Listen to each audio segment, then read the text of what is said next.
Alors, le corrigé de l'exercice numéro 23 sur votre fiche. Donc, on vous dit une ville possède 2 clubs de foot, l'Olympique et le Sporting. À l'occasion d'un match entre ces 2 équipes, donc un pari est lancé auprès des supporters. Donc, parmi les gens qui ont parié, il y a 75% qui soutiennent l'Olympique et les 25% restants qui supportent le Sporting. Aucun parieur ne supporte les 2 équipes. Un peu avant le match, on apprend donc que 80% des supporters de l'Olympique ont parié sur sa victoire, contre 10% qui ont parié sur sa défaite et 10% qui ont parié pour un nul. Parmi ceux qui supportent le Sporting, évidemment, 70% ont parié sur sa victoire, 20% sur sa défaite et 10% sur un match nul. Donc on prend au hasard un parieur. Donc on va noter tout ça. Donc on appelle A le parieur et supporter de l'Olympique, O le parieur mise sur la victoire de l'Olympique, S le parieur mise sur la victoire du Sporting et N le parieur a misé sur un match nul. Donc il faut d'abord faire un arbre pondéré. Donc on va commencer par la répartition entre les supporters. Donc on a, hop là, alors attention, voilà, donc on a ceux qui supportent l'Olympique et ceux qui supportent le Sporting. Alors c'est pas les bonnes lettres par contre. C'est A pour l'Olympique et donc A bar, le contraire, pour le Sporting, hein. Donc A, c'est ceux qui supportent l'Olympique. Alors on a les pourcentages quelque part.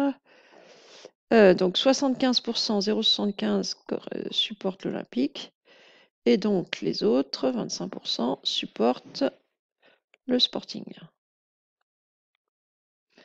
Et ensuite, donc, ces joueurs font leur pari, soit sur une victoire de leur club, soit sur une défaite de leur club, soit sur un match nul. Alors, je ne sais plus les lettres.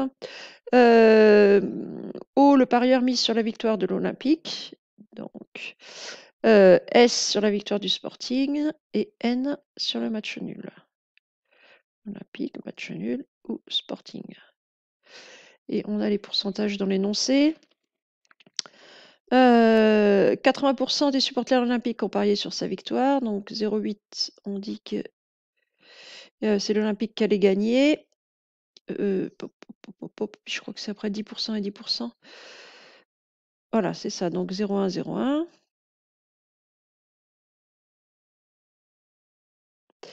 Et puis, donc parmi les supporters du Sporting, alors je crois que c'est 70% qui ont parié sur la victoire du Sporting.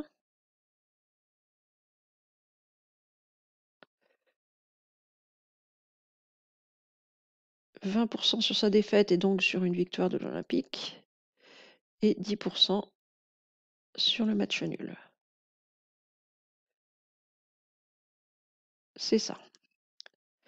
Donc voilà notre arbre. Ensuite, on veut calculer la probabilité que le parieur soit supporter de l'Olympique et donne son équipe gagnante. Donc il n'a pas de nom cet événement-là, non. Donc le joueur est supporter de l'Olympique et a donné son équipe gagnante. Voilà, donc c'est ce chemin-là. Donc la probabilité qu'on cherche ici, on va appeler P1, je ne sais pas s'il y en a d'autres, et ben c'est un chemin, donc on multiplie les deux probabilités, hein, c'est 0,75 fois 0,8, ce qui fait 0,6.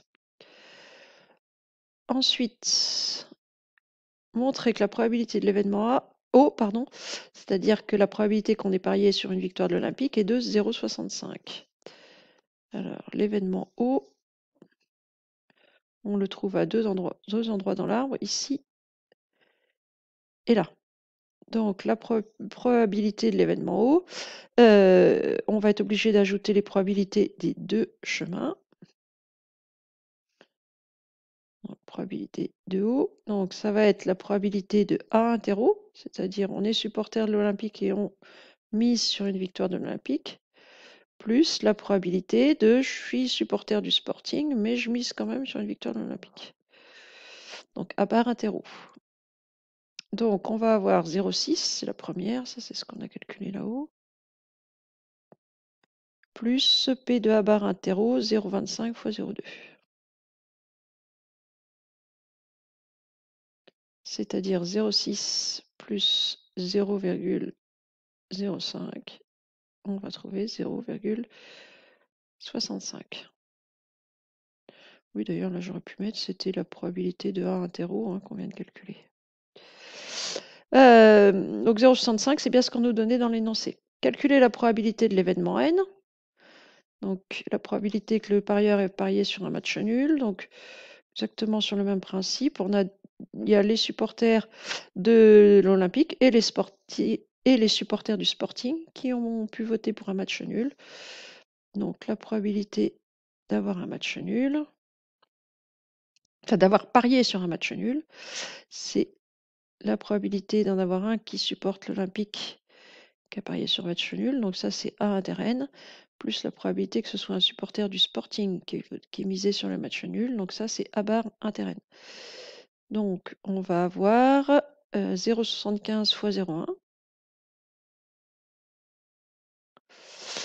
plus 0,25 fois 0,1. Alors ça le total va faire 0,1. Ça va faire 0,075 plus 0,025, c'est-à-dire 0,1. Ensuite, calculer la probabilité que le parieur soit supporter de l'Olympique, sachant qu'il a misé sur l'Olympique. Alors ça, c'est une probabilité conditionnelle. Donc, sachant qu'il a misé sur l'Olympique, donc c'est sachant O.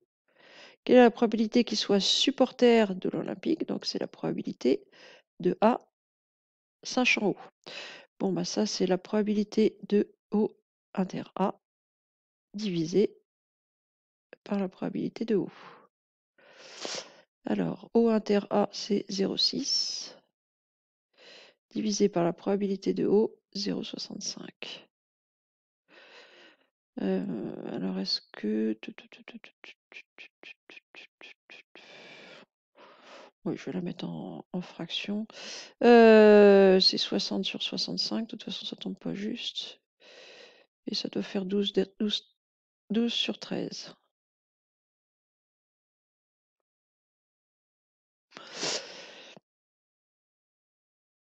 Les événements A et O sont-ils indépendants? Alors, on se doute bien que non. On se doute bien que quand on est supporter d'un club, on va miser sur sa victoire, qui c'est certainement pas indépendant.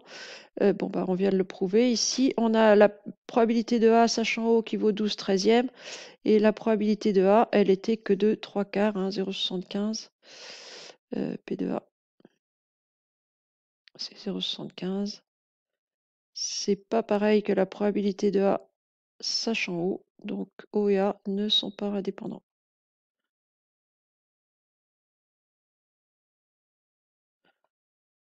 Mais on pouvait s'en douter. Hein. Ils ne sont pas indépendants.